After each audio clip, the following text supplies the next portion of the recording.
Buenas noches, hermanos de los estudios bíblicos.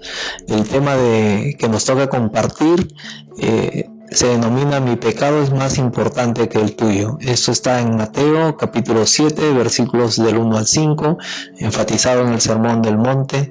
Y vamos a leer ahí rápidamente. Nos dice la palabra de Dios así: no juzguéis para que no seáis juzgados, porque con el juicio que juzgáis seréis juzgados, y con la medida con que medís os será medido. Y versículo 3: ¿y por qué miras la paja que está en el ojo de tu hermano y no echas de ver la viga que está en tu propio ojo? ¿O cómo dirás a tu hermano: déjame sacar la paja de tu ojo y aquí la viga en el ojo tuyo? Hipócrita, saca primero la viga de tu propio ojo y entonces verás bien para sacar la paja del ojo de tu hermano. Recordemos que hemos estado estudiando desde la creación el gran poder de Dios, pero inmediatamente cuando Dios los pone en el huerto del Edén, entra el pecado, ¿no? Por la desobediencia de Adán y Eva. Y esto produjo pues enemistad, destrucción y muerte, ¿no? Pronto más adelante vemos en el capítulo 4 el primer homicidio, Caín matando a su propio hermano, Abel. Después en Génesis capítulo 6 también, conforme se multiplicaban los hombres, dice la palabra, que también aumentaba la maldad, ¿no? Las relaciones humanas se han fracturado y vivir en paz es muy difícil, es casi imposible realmente ver sociedades que viven en paz, aunque hemos visto también que hemos recibido la promesa de una buena familia en Abraham, pero esto se cumplirá cuando realmente estemos en la presencia del Padre y por la gracia que es en Cristo Jesús, ¿no? Es así que Jesús en el Sermón del Monte en Mateo 7 descubre realmente cómo es el corazón de los seres humanos, ¿no? Y nos dice no debemos juzgar, ¿no? Y aquí juzgar se refiere a cuando damos una sentencia condenatoria o damos una opinión discriminatoria o con menosprecio de las personas, ¿no? De alguien que a veces sin tener los argumentos o evidencias,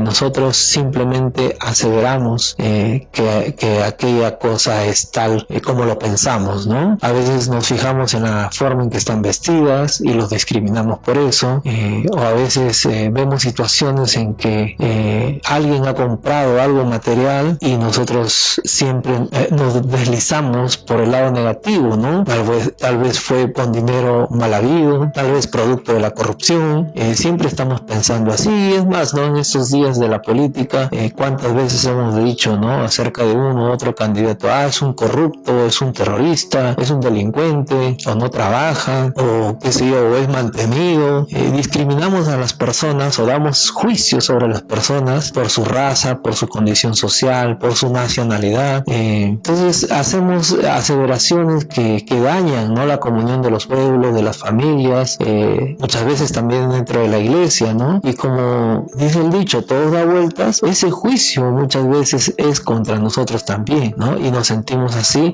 menoscabados, nos sentimos abatidos cuando otros nos juzgan, ¿no? Entonces por eso el Señor nos dice que no debemos juzgar para no ser juzgados nosotros también, ¿no? Porque con esa misma medida vamos a ser medidos nosotros, ¿no? Pero después también nos dice Jesús que nuestros criterios están mal, ¿no? Porque nosotros miramos la paja en el ojo ajeno del hermano y no vemos la viga que está en nuestro propio ojo. Algo anda mal con nuestros criterios y Jesús nos descubre claramente cómo deberían ser las cosas. ¿Por qué juzgamos mal? ¿No? Porque creemos que nuestros pecados no son tan graves como los de los demás, ¿no? Es decir, creemos que somos mejores que los demás, porque nos creemos muy justos, o tal vez porque la medida que utilizamos es nuestra propia medida y no la de Dios. Nos equivocamos al juzgar nosotros, tal vez porque nos gusta ver lo que, o no nos gusta ver lo que hay en nosotros mismos, ¿no? Y aquí hay una historia que me gustaría que ya ustedes lo lean en su estudio. Es acerca del profeta Natán, cuando se va a entrevistar con David y le hace ver su pecado, ¿no? Le cuenta una historia de un hombre que tenía muchas posesiones, muchas ovejas, y un hombre pobre que solamente tenía una pequeña ovejita que la había criado como su su mascotita. Y este hombre tomó esta oveja y la mató para dar de comer a un visitante. Entonces, cuando escuchó esta historia, David se enfureció y emitió un juicio, ¿no? Y dijo: vive Jehová, que el tal hombre que hizo esto es digno de muerte y debe pagar 4 veces más, porque hizo tal cosa y no tuvo misericordia. Sin embargo, el profeta le contó esta historia para hacerle ver su propio pecado, ¿no? Entonces Natán le dijo a David: tú eres aquel hombre, ¿no? Entonces le comienza a argumentar por qué sucedió, por qué considera que él está juzgando a otros sin considerarse a sí mismo. Él había tomado la mujer de uno de sus soldados, Urías Eteo, y es más, no solamente había tomado la mujer, sino matar a Urías Eteo para él quedarse con la mujer, ¿no? Entonces, cuando